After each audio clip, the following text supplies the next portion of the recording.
c'est Chloé et aujourd'hui je te raconte l'histoire d'une des maisons de maroquinerie les plus iconiques, la maison Louis Vuitton. C'est parti!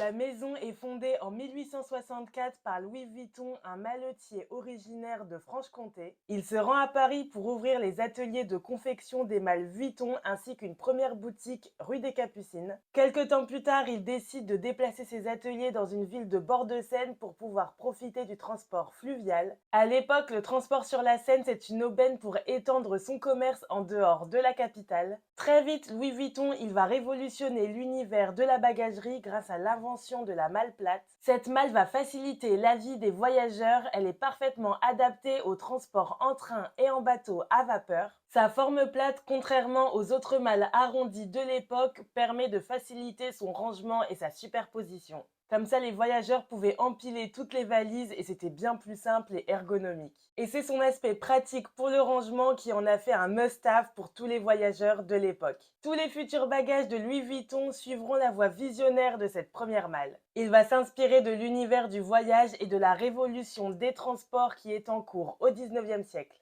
Autre élément primordial des bagages Vuitton, c'est la qualité des matériaux utilisés et le luxe qu'ils incarnent. Et l'ouverture du canal de Suez offre une nouvelle clientèle friande de luxe à la française à la maison Louis Vuitton. Les Maharajas et les rois d'Orient constituent à l'époque la vitrine idéale pour les bagages Louis Vuitton. En 1885, la maison Louis Vuitton entame une expansion à l'étranger sous l'impulsion de Georges Vuitton, le fils de Louis Vuitton. Georges Vuitton, il va reprendre les rênes de l'entreprise de son père et sous sa direction, la maison va ouvrir des boutiques à Londres et à New York. Toutefois, cette expansion favorise malheureusement l'apparition d'un fléau que l'on connaît encore bien aujourd'hui, la contrefaçon. Afin de lutter contre ce fléau, Louis Vuitton avait déposé un motif exclusif portant la mention marque Louis Vuitton déposée. Cependant, cette approche a été peu efficace. Donc en 1896, Georges Vuitton a décidé de créer le monogramme qui est devenu l'emblème de la maison française. Donc à l'époque, le monogramme il a mis fin à l'exploitation du damier qui était trop contrefait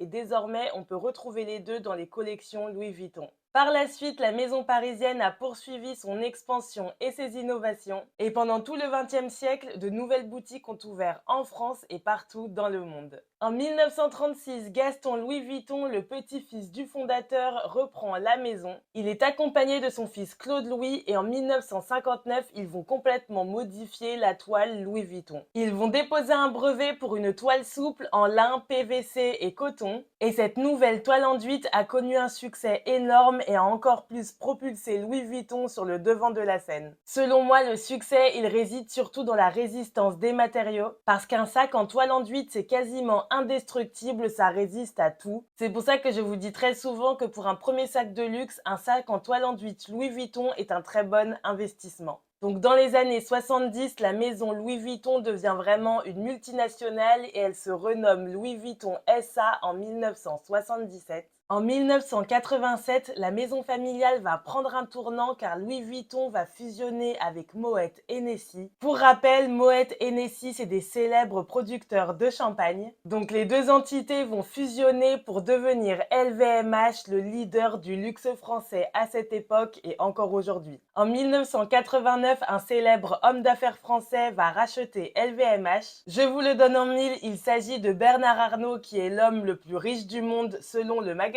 Forbes. Et c'est également lui qui a tenté de racheter la maison Hermès, je vous en parle dans une vidéo précédente. Et sous l'impulsion de Bernard Arnault, la maison Louis Vuitton a connu un développement considérable. Cependant, en 1989, lorsque Bernard Arnault reprend la maison, Louis Vuitton s'est surtout associé au luxe très classique et il va consacrer beaucoup d'énergie pour propulser Louis Vuitton au rang de géant de la mode qu'elle occupe aujourd'hui. La première étape de cette transformation consiste à diversifier les activités de Louis Vuitton. Donc à partir des années 90, la maison française ne se limite plus à la maroquinerie. Et c'est sous l'impulsion de Bernard Arnault que la maison Louis Vuitton va développer des gammes de prêt-à-porter, de souliers, de joaillerie, de parfumerie, d'horlogerie et même de haute joaillerie à partir de 2009. Après la diversification, la deuxième étape, c'est de rendre Louis Vuitton plus branché. Pour cela, le PDG de LVMH fait appel à Marc Jacobs et il l'a nommé directeur artistique de la maison Vuitton en 1997.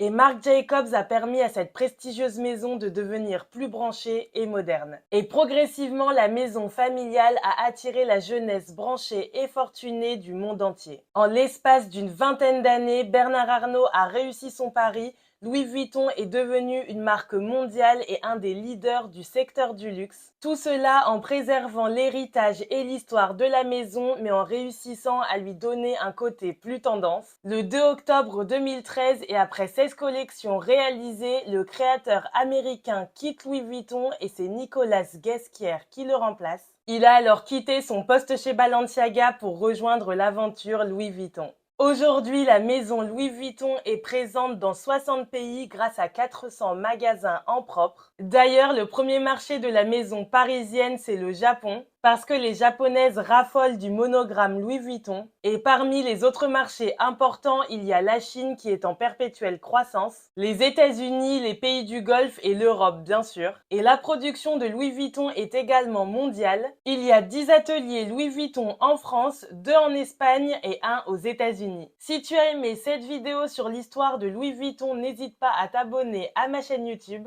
Et dis-moi en commentaire l'histoire de quelle maison tu veux que je raconte dans une prochaine vidéo. Si tu veux voir plus de contenu mode et luxe, n'hésite pas à me suivre sur Instagram et sur TikTok.